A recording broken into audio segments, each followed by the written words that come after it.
Hello, we are Yonna and Aditi, and we are the hosts of this podcast. Throughout this podcast, we will present and analyze the poem The Garden of Love by William Blake.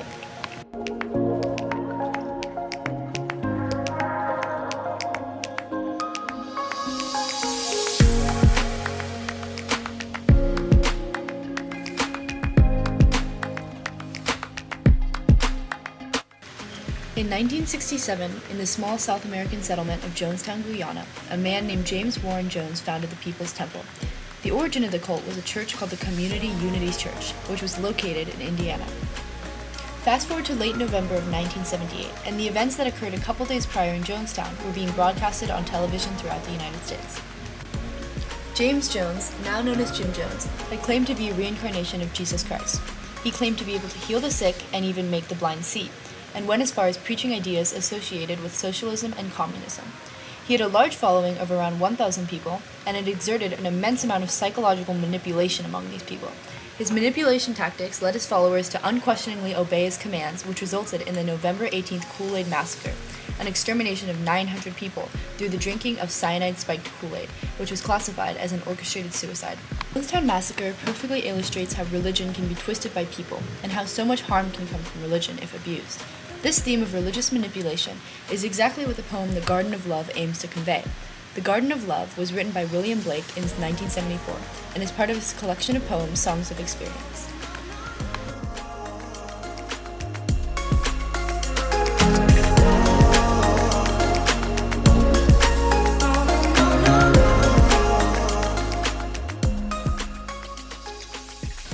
The Garden of Love by William Blake. I went to the Garden of Love and saw what I never had seen. A chapel was built in the mist, where I used to play on the green. And the gates of this chapel were shut, and thou shalt not writ over the door. So I turned to the Garden of Love, that so many sweet flowers bore, and saw it was filled with graves, and tombstones where flowers should be, and priests in black gowns were walking their rounds, and binding with briars my joys and desires.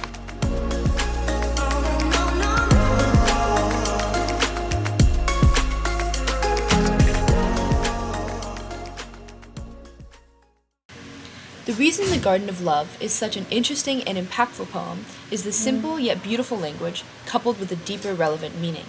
This poem does not include fancy words to impress, but rather gets to delivering the point using a simple metaphor.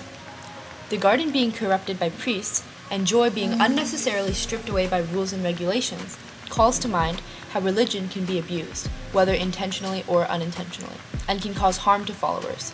The imagery of the tombstones where flowers should be provides details that convey childhood innocence and natural behavior being destroyed by thou shalt nots.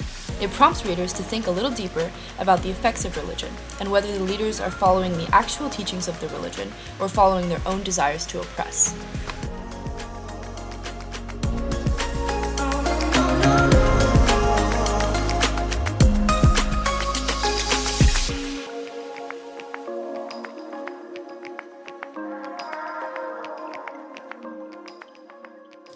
Another reason The Garden of Love has such a huge impact on its audience is because of how the message it sends can be applied in several different situations.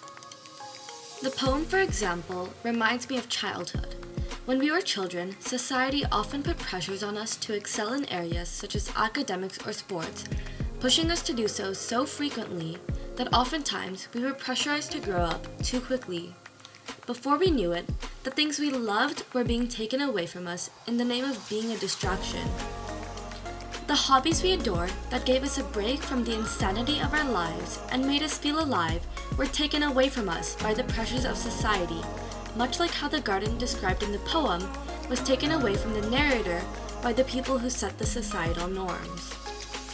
In doing so, they took away that which gave the narrator joy and freedom, or as the narrator puts it, priests in black gowns were walking their rounds and binding with briars my joys and desires.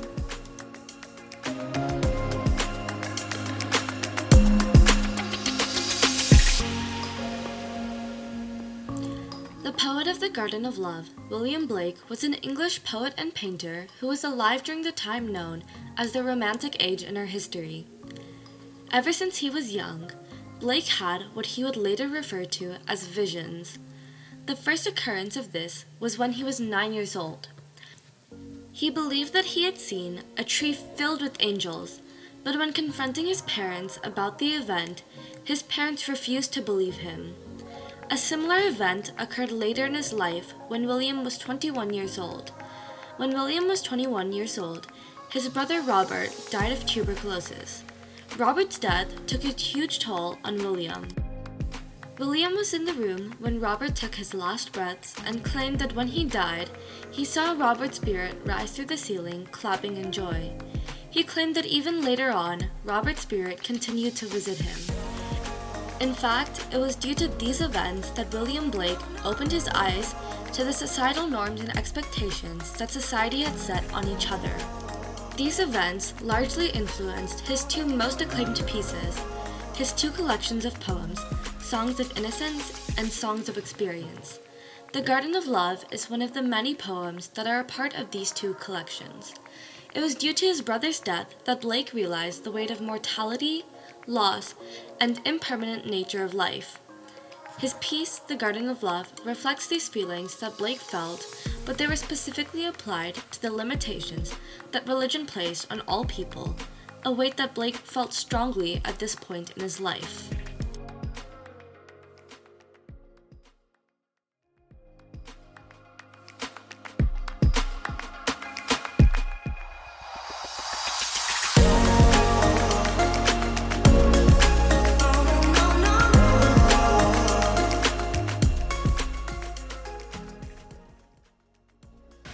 The Garden of Love by William Blake.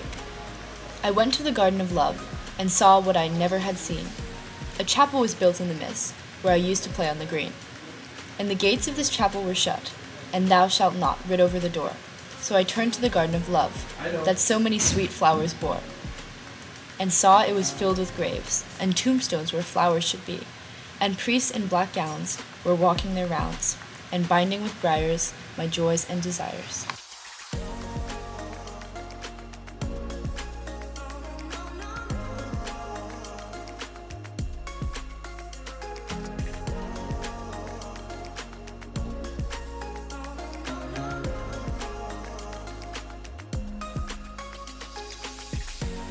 To end our podcast, we would like to thank the following sources: CNN.com, Jonestown.sdsu.edu, Wikipedia.org, Poets.org, PoetryFoundation.org, Eastern Connecticut State University.edu, WTHR.com, and bensound.com, and the artist Nick Petro for the music track used.